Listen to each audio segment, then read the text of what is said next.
తెలంగాణ భాషను అవమానపరిచిన కేంద్ర ఆర్థిక శాఖ మంత్రి నిర్మలా సీతారామన్ బేషరతుగా క్షమాపణ చెప్పాలని BC commission chairman Vakulabharanam Krishnamohan Rao demand చేశారు. బీసీదల్ జాతీయ అధ్యక్షుడు దండ్రు కుమారస్వామి అధ్యక్షతన కాచిగూడలో జరిగిన జనగణ కార్యక్రమం నిర్వహించారు.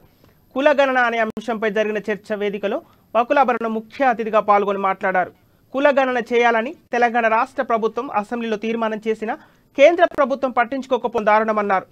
గత 8 ఏళ్లలో కేంద్ర ప్రభుత్వం బీసీల కోసం ఏ పథకం పెట్టిందని ప్రశ్నించారు. ఉన్నత న్యాయస్థానం బీసీల లెక్కలు తేల్చాలని ఆదేశించినప్పటికీ పాలకులు పట్టించుకోవడం లేదన్నారు. ఇప్పటికైనా కేంద్ర ప్రభుత్వం 2024 లోపు కులగణన లేకపోతే మరో ఉద్యమానికి బీసీలు సిద్ధం కావాలని పిలుపునిచ్చారు. కులగణన చేయాలని చెప్పి కోరుకోవడం ఇది నిజంగా కూడా ప్రజాస్వామ్యబద్ధమైనటువంటి కోరిక.